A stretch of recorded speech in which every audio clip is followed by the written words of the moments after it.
Obviously, Ash Wednesday will be the beginning of Lent on this Wednesday. We have a couple of parts today. We have an introduction where we're going to introduce our wilderness elements. The theme that Pastor Emily has chosen is our journey through the wilderness for this Lent. So we have some visual elements that we're going to be introducing and preparing. And then Erica has a presentation about the music of Lent. And then Pastor Emily will talk to us a little bit about the origins and traditions of Lent. And then from there, we're going to move out to the gathering place where there will be a light lunch and some things for you to do. And I'll give you all those directions before we head out that way, but there's directions on the table and everything, so you can't miss. Pastor Emily is passing out a poor copy with all my writing on it because there was supposed to be a beautiful PowerPoint, but because the bulb burst, we can't look at that beautiful PowerPoint. And Pastor Emily has a lovely PowerPoint, but at least this way you can follow along with the words being read. And then Erica, at the end of the litany, I forgot to really double check this with you, but we talked about it once before. Is it okay if we sing Spirit of Gentleness at the end of the litany? Will that be? It's okay if you say no. I don't want to put any. Yeah, and then we can tell them the hymn number, and we can finish this first part with that, and then you will move into your thing. Okay?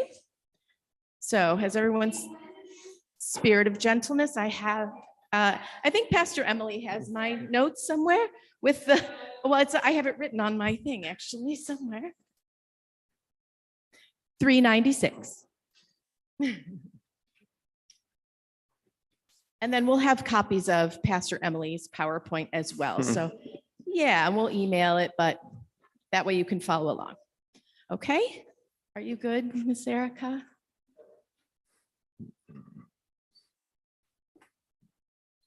You tell me when you're ready. Okay. All right. Just checking. Okay, we'll begin with the opening litany, and I'm going to pass off this handheld to you guys. Today marks our first steps in the season of Lent. This season, we will journey together using the theme of wilderness, for Lent begins in the wilderness. The Spirit guides Jesus into the wilderness where he comes face to face with temptation and struggle. Yet in his 40 days of fasting, resisting, and wandering, Jesus is shaped and formed for his ministry. Similarly, through the wilderness of Lent, we are invited to surrender to the wild leadings of the Spirit.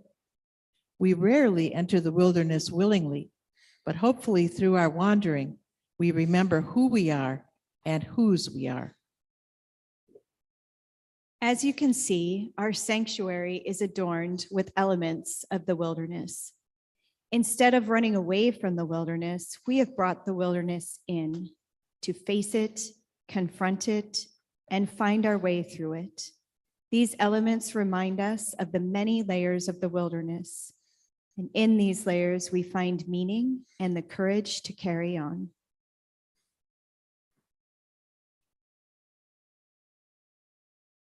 Sand accumulates slowly over time, wearing away from rock and stone, crystallizing tiny organisms and minerals into hard matter.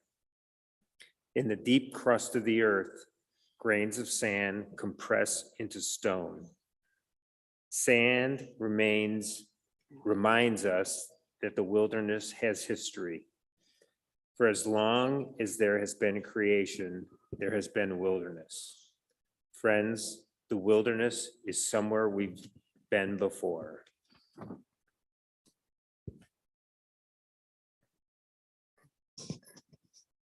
In the winter, many trees let go of their leaves. Some trees need to be pruned in order to bear fruit. Trees remind us that we have to let go in order to start anew. And every spring, trees show us what it looks like to become new. In the wilderness, God is cheering for you. Friends, the wilderness is a place to begin again.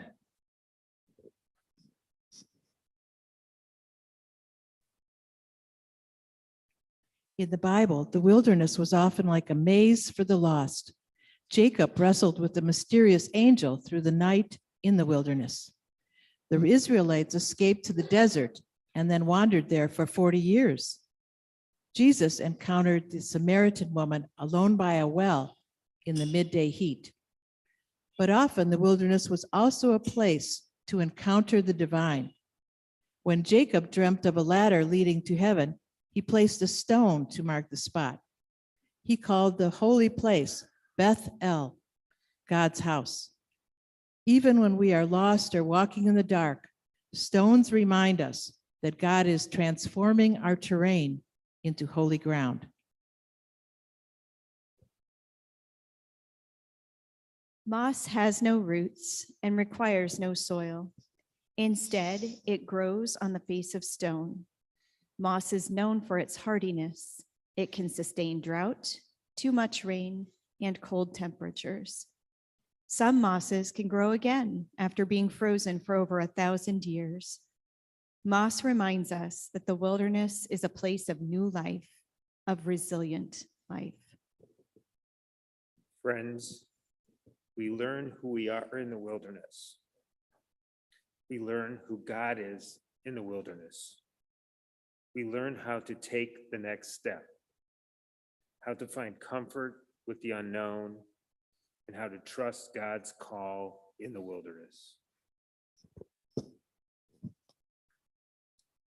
In the wilderness, our faith is born, nurtured, challenged, and resurrected. Let us journey together, trusting that God is with us every step of the way.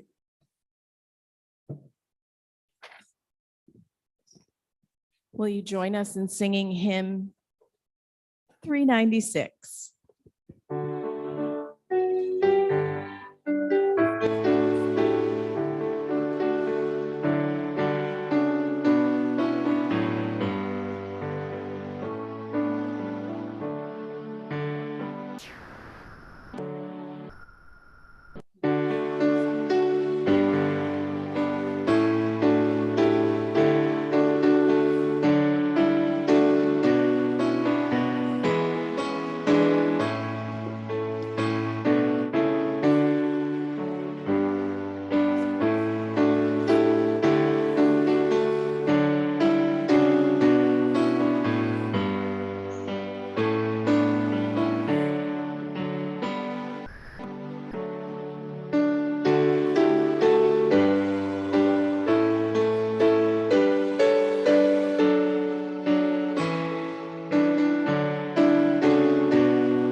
Then Erica,